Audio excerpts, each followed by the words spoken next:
Hello friends, welcome to the new episode. Today we are going to discuss about India versus Australia third day play.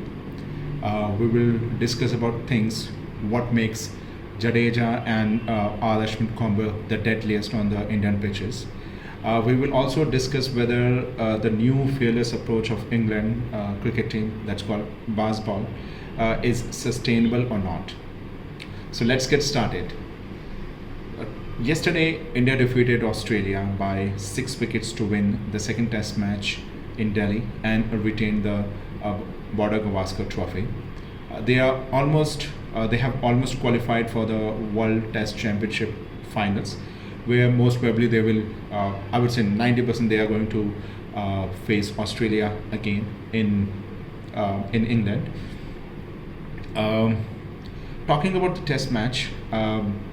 This test match is the classic example why it is very tough, almost impossible for visiting teams to win test matches in India. Talking about Australia, they were in the game till first 2 days. In fact, if we talk about first 6 sessions, uh, or first five, I mean in 6 sessions India was able to recover. But talking about, if we talk about first 5 sessions in first 2 days, Australia won all the 5 sessions. They were in the game. They scored above par score in first inning, and then their spinners they took initial wickets. India was struggling at 140 odd for 7 wickets, and it was Ashwin and Akshar who rescued India. Even after first inning, it was anyone's game. In fact, Australia had better chances because India was supposed to play in the last inning, and anything above 200 was going to be very difficult to chase. However, Australia badly, they were very bad on third day, first session. They were clueless against Spain. What was surprising was that they were not trusting their approach in the first inning, which resulted in good runs. In fact, player like Khwaja, Hanscom, they were able to play spin very beautifully in the first inning. But somehow, God knows whether it was Australian team management or it was their own plan. They started sweeping, and most of the Australian players, they lost their wicket while sweeping, whether it's conventional sweeping or it was reverse sweeping. Sweeping was very difficult on Delhi pitch because it was very low, which means if you are unable to trust the bounce, if you are beaten by the bounce, you are going to be LBW or catch, or you are going to be caught, and the same thing happened. So in that one session, just finished Australians' hopes of not only winning that test match but even winning the series in India. So there are a lot of things which are wrong on Australian end. To be first of all, if you look at the two teams who have won a series in India in last 21 years. The first one was Australia in 2004, and another England in 2012. One thing was common, and that was the performance of their seamers. In 2004, it was McGrath, Gillespie, Kasparis. They took good amount of wickets in every matches. In fact, in most of the test matches, there was only one spinner, Shane Warne, who was playing, and Michael Clarke, he was bowling as a part-timer. Similarly, in 2012, it was James Anderson who took wicket in all the test matches. He was pretty consistent. But talking about this series, Australian players, Australian team management, they are not trusting their seamers. Their captain, Pat Cummins, he is unable to. He is not playing their natural game. I mean, they are trying to copy They are trying to copy Indian style, which is definitely not working for them. Another very big issue is their selection. They played in top in their squad they're playing three players who are injured, Mitchell Stark, Hazelwood, and Cameron Green. They were injured when they were picked for this series, and in first two test matches none of them were able to recover till first two test matches. As per reports, in third test match Stark and Green will be available. Again, not very sure whether Green will play as a batsman or he can bowl as well, but Hazelwood, he's flying back to Australia because he's injured. So this is again a very big question on Australian selectors, that when players were injured, when players were not able to play 50% of the series, so why they were picked in the series for in the squad for this series. I'm sure Australia have very good options as far as seamers are concerned, all-rounders are concerned. So that is something which they have to work upon. I'm not very sure whether in next two test matches they are going to make any changes, because they are badly demoralized. They are clueless. Their batting is not clicking. Their batting mainstay Labuschagne and Steven Smith are unable to fire, and that is just making the whole team down. Now let's talk about Ashwin and Jadeja. If you talk about Ashwin and Jadeja combo, they are as deadly as Anderson and Board in English conditions, or maybe Cummins, Stark, and Hazelwood in Australian conditions.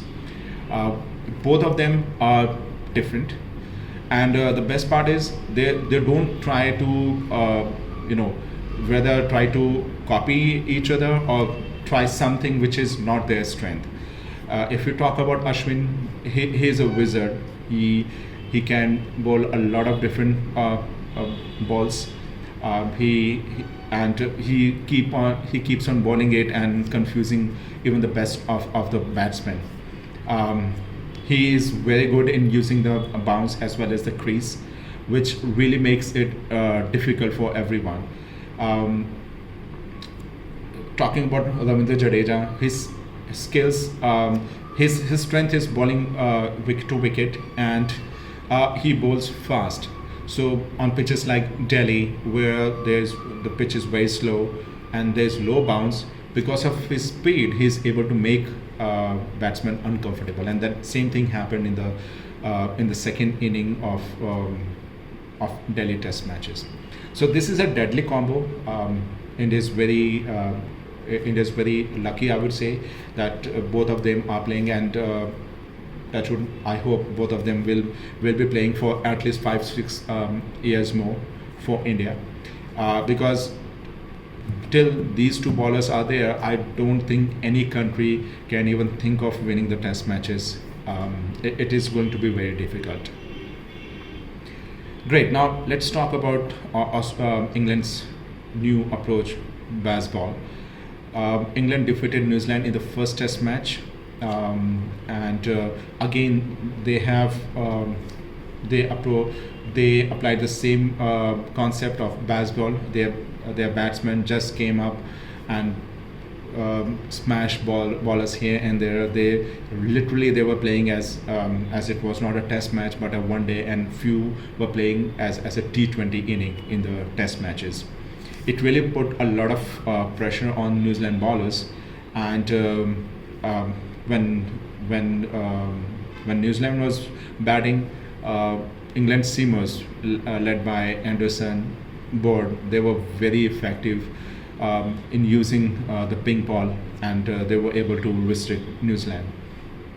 Talking about this approach about baseball, everyone is talking how is it possible that a team is playing like one day and T20 in every inning and still no one is able to decode it. The reason is, if you look at England's batting lineup, each and every batsman, they are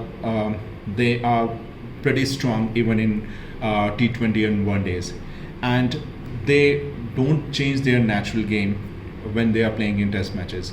Yes, there are instances when they failed. They look very clumsy, very ugly playing those kind of shots in test matches.